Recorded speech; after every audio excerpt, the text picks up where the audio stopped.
The entire national media has taken leave of their senses. The Democratic Party has taken leave of their senses. The administration that famously said never let a crisis go to waste is not letting this crisis go to waste. From calls for gun control to suggestions that anyone who opposes the Democratic agenda of open borders and illegal immigration, to anyone who opposes Obamacare, to anyone who dares rally at a Tea Party gathering, to Sarah Palin, Rush Limbaugh, or anyone else, all of those people are now enemies of the state, agitators, irritators, and fomenters of violent rebellion. How very sad and cheap the discussion in American politics today. The answer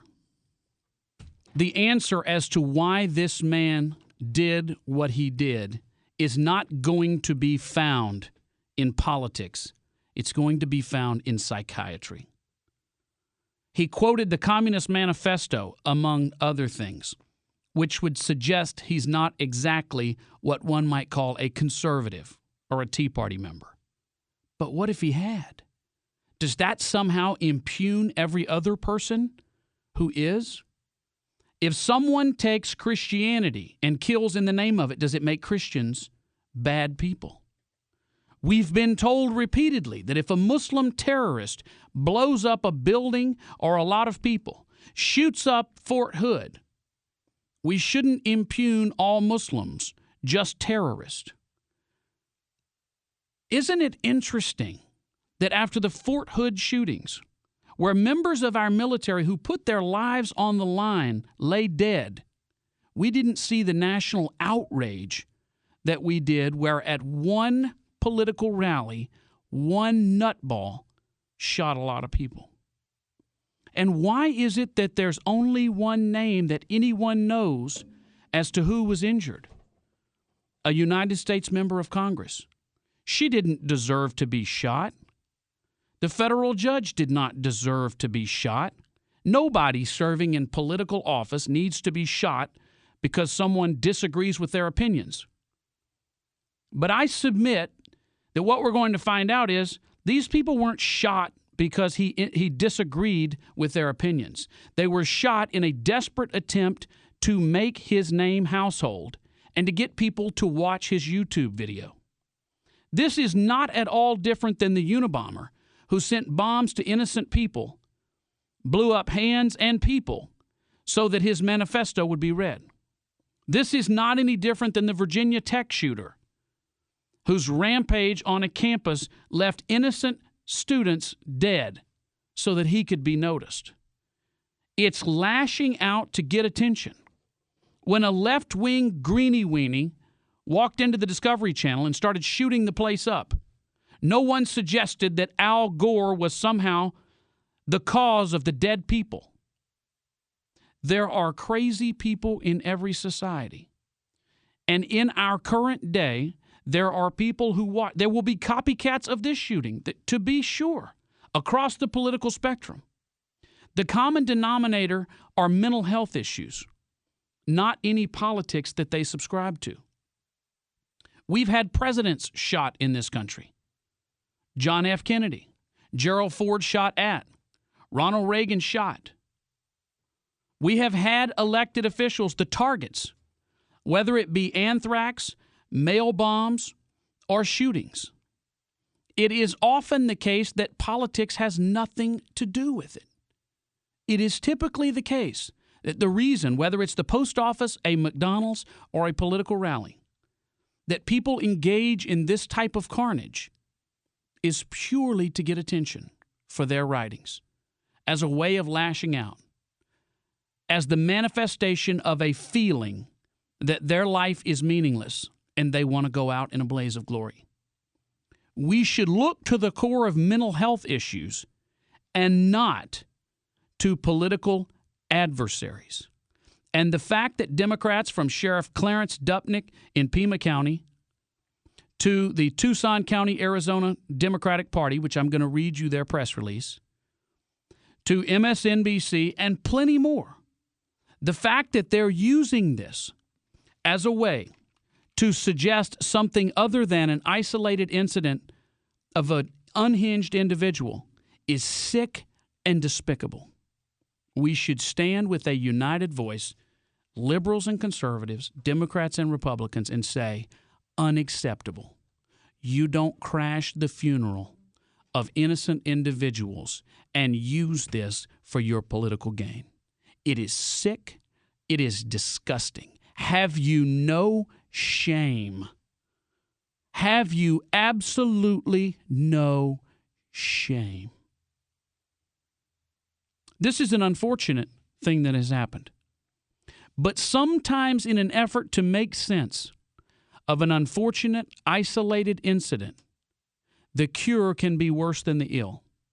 Our attempt to fix this problem, to cast blame where it doesn't exist, is worse than the damage done. I heard Congressman Jim Clyburn last night,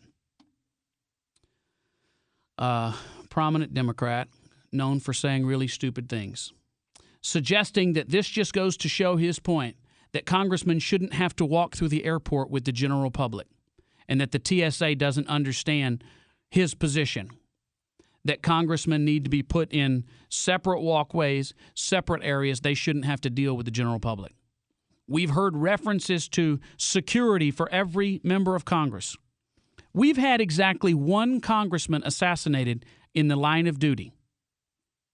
One.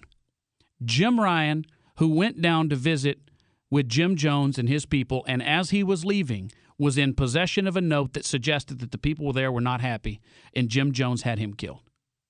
This is not rampant. It's not systematic. But you know what is? Wives who leave their men ending up dead. Battered women who try to get away ending up dead. That's systemic. That is a pattern. That is an epidemic, as the media likes to use that silly term. It happens all day, every day. Little children like Jonathan Foster 2 weeks ago, dead over a drug debt. That's not an isolated incident. That is a widespread problem in our society. Hitmen taking out people for insurance money or a grudge. Those are patterns. All of a sudden, every member of Congress is somehow under some sort of threat. This is a terrible thing that happened. A horrible thing. This woman did not deserve this. This is not right. Nor did any of the innocent civilians around. Beautiful little girl born on 9/11/01, shot and killed, exercising her inquisitiveness, her curiosity, wanting to be more involved in civics, involved in her student government. Shot and killed by some sick savage. But you know what may be as bad? The desperate attempt to use such a sad occasion for political gain by the left.